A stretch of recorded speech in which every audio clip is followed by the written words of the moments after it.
नमामि नमामि।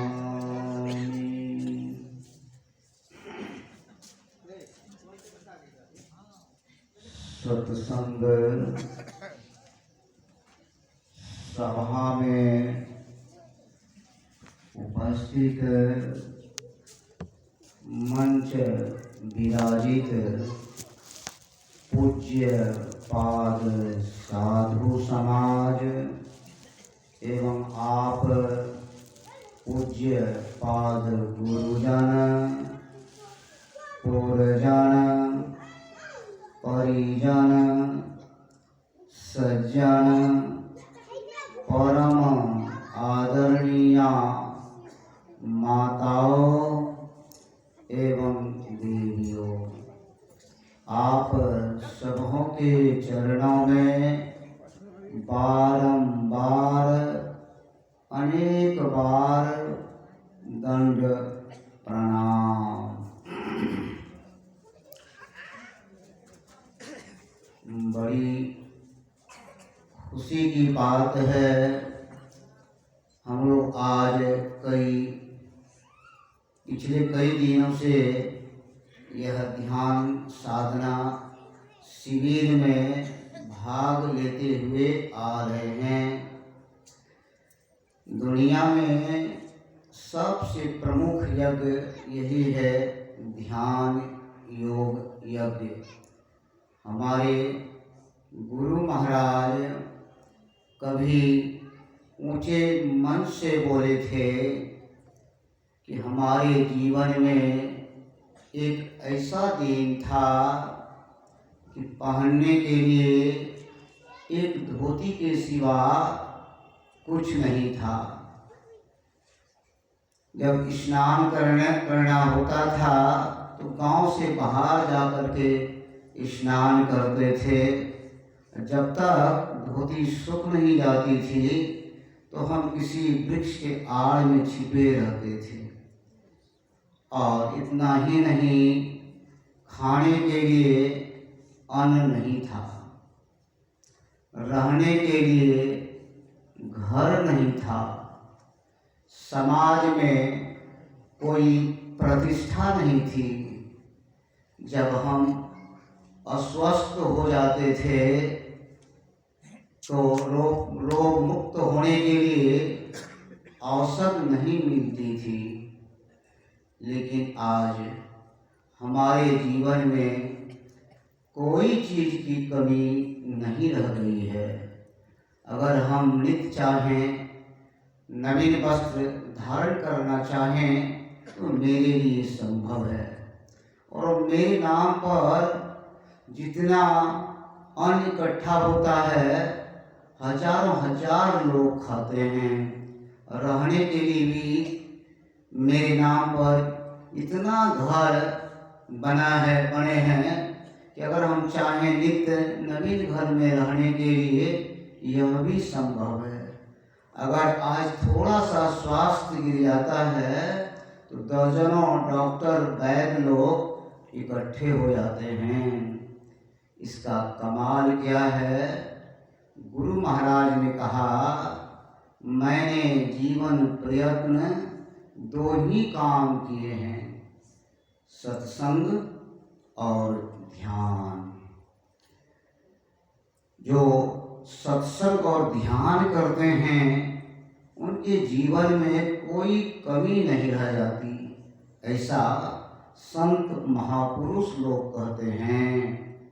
3 लोक 9 खंड में गुरु ते बड़ा नहीं कोई, करता करे सो करी न सके, गुरु करे सो होय। इसके साथ साथ हम लोग आगे क्या चाहते हैं? संसार में रह करके तो हम लोगों को अन्न चाहिए, जल चाहिए, वस्त्र चाहिए, घर चाहिए, समाज में प्रतिष्ठा भी चाहिए। अगर हम लोग मनोयोग पूर्वक जाप करते हैं तो यह सब सुख सुविधा उपलब्ध हो जाता है। इसके आगे हम परमात्मा को प्राप्त करना चाहते हैं। परमात्मा आत्मा को हम परमात्मा में मिला देना चाहते हैं, परंतु यहाँ विशेषण है। अगर विशेषण को हटा देते हैं तो आत्मा ही परमात्मा है। यह तो हम लोग अच्छी तरह से सत्संग सुनते सुनते समझ गए हैं कि जो वह परमात्मा है वही यह जीवात्मा है। भेद क्या है? समष्टि और व्यष्टि का भेद है। राम भजन बिनु मिटही की कामा, थल विहीन तरु कबहू की जामा। बीच में आवरण क्या है? आवरण है काम। काम क्या है? काम का विशेष अर्थ होता है भूख। भूख का एक अर्थ होता है भूखंड। काम का अर्थ होता है भूख, भूख का अर्थ होता है भूखंड। भू से मतलब पृथ्वी, ख से मतलब आकाश। इसके बीच जो कुछ भी है वह सब भूख ही है, काम ही है। इस तरह से भोजन की भूख, वस्त्र की भूख, प्रतिष्ठा की भूख, विद्या की भूख, नाती की भूख, पोते की भूख, मतलब भूख शब्द जो यहाँ पर व्यंग है। महात्मा कबीर ने कहा भूख भूख सब कोई कहे। एक जगह कहते हैं कि काम काम सब कोई कहे, काम न चिन्ह कोई।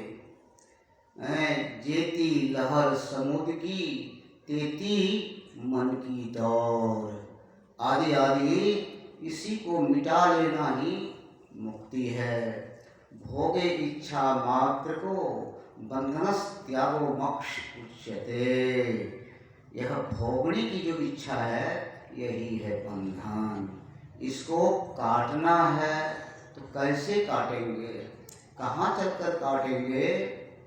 आप लोग जानते होंगे कि भगवान श्री राम जब विवाह के लिए विवाह मंडप पर गए तो चारों भाई एक साथ गए। उधर से चारों दुल्हन एक साथ आती है। तो यहाँ तुलसीदास जी महाराज लिखते हैं कि सुंदरी सुंदर बरन सहा, एक ही मंडप रजई। जनु जीव चारु अवस्था, विभुन सहित विराजही। तुलसीदास जी महाराज कहते हैं कि विवाह के लिए दूसरा मंडप हम मनुष्य का शरीर है। इसमें दुल्हन कौन है? दुल्हन है जीव। पिया कौन है? तो विभुन शक्ति। तुलसीदास जी कहते हैं जीव की यहाँ तीन अवस्था होती है समान रूप से। जागृत की अवस्था, स्वप्न की अवस्था, सुषुप्ति की अवस्था। सुषुप्ति अवस्था को प्राज्ञ कहा गया है। प्राज्ञ का अर्थ होता है अज्ञान। अज्ञान यहाँ प्राज्ञ से मतलब है शत्रुघ्न। शत्रुघ्न और तेजस से मतलब है स्वप्नावस्था को तेजस अवस्था कहा गया है। यह है लक्ष्मण अर्थात सृजन। ऐसे ऊपर है भरत। भरत से मतलब जागृता अवस्था। जागृता अवस्था से क्या मतलब हुआ? संत सद्गुरु। हम लोग बराबर सुनते हैं कि उत्तिष्ठत् जागृत प्राप्य प्राणी बोधत, क्षोरस्य धारा निशिता नृत्या नृगल्पतस्ता कवयो वदन्ति। और एक अविद्याग्रस्त लोगों उठो, अज्ञान की निद्रा से जगो। जगने से क्या मतलब हुआ? यह सब तो यह शरीर के अंदर ही है। विभुन शक्ति परमात्मा भी शरीर में है, हम जीव भी शरीर में हैं, सदगुरु भी शरीर ही में है। अंतर के अंतिम तह में गुरु हैं, मन पता पाता नहीं। अपने को जानने के लिए, परमात्मा से मिलाने के लिए संत महापुरुष कहते क्या हैं? पहले अपने को उठाना है। कहाँ से उठाना है? तो जागृत की अवस्था से ऊपर उठाना है, स्वप्न की अवस्था से ऊपर उठाना है और सुषुप्ति की अवस्था से ऊपर उठाना है। यह तीनों अवस्था से जब हम अपने आप को ऊपर उठा लेंगे तब क्या होगा? तब होगा जगना। जगना से मतलब क्या हुआ? अभी तो हम लोग अचेता अवस्था में है। हम लोग अपराह्न कालीन सत्संग में सुन रहे थे माया के संबंध में। भगवान श्री राम कहते कि लक्ष्मण मैं और मोर तोर तै माया। मतलब आगे बढ़कर कहते हैं ज्ञान मान जह एक नाही, देख ब्रह्म समान सब माही। भगवान श्री राम कहते माया कहते किसको है? मैं और मोर, मतलब मेरा तेरा का जो भावना है, द्वैत भाव, यही असल में माया है। हम लोग अज्ञान की अवस्था में रह करके जो बाहर संसार में मानते हैं कि राम जी अलग है, कृष्ण अलग है, शिव अलग है, शक्ति अलग है। यह अज्ञान कहाँ है? यह अंधकार में है। जब साधक सद्गुरु के ज्ञान के मुताबिक अपने को समेटकर अपने को बिंदु में प्रतिष्ठित कर लेते हैं, मतलब रूप जगत से जब अपने आप को छुड़ा लेंगे तब वहाँ क्या अरूप है, तब बात समझ में आएगी। मतलब क्या हुआ?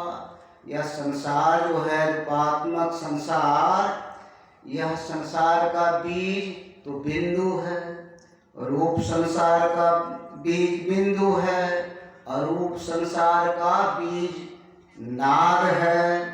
यह रूप संसार, जो रूप की जो रचना हुई है, रूप के अंतर्गत ही तो है ब्रह्मा जी, रूप के अंदर तो विष्णु है, सब के सब रूप के अंतर्गत हैं।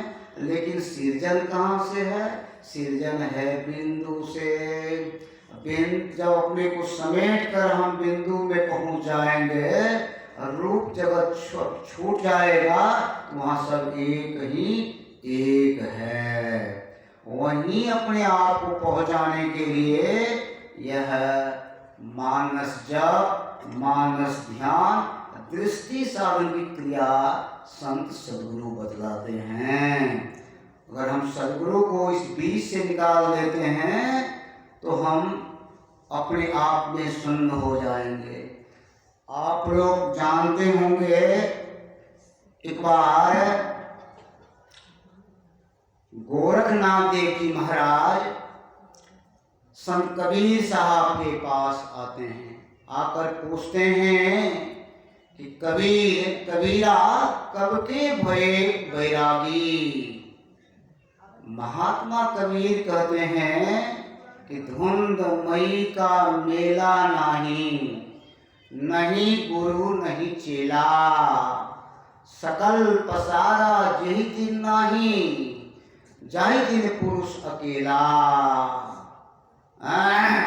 जाहि दिन पुरुष अकेला। महात्मा कबीर कहते हैं कि गोरख हम तब के योगी, हमारी सूरत नाम से लागी। ब्रह्मा नहीं तब टोपी दिन्ना, विष्णु नहीं तब टीका, शिव शक्ति का जन्मो नहीं, तब ही योग हम सीखा। काशी में हम प्रकट भये हैं,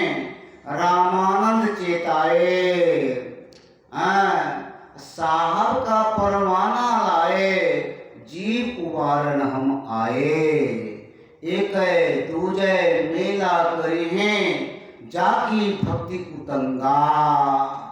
कहे कबीर सुनो हो गोरख चलो सब के संगा। मतलब यह द्वैत भाव को मिटाने वाले कौन हैं? तो संत सदगुरु।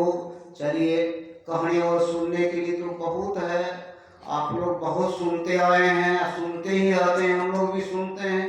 तो मंच पर एक विद्वान लोग बैठे हुए हैं, हम लोग इनके मुखारविंद से अमृतमयी वाणी को श्रवण करेंगे। प्रेम से बोलिए श्री सद्गुरु महाराज की जय।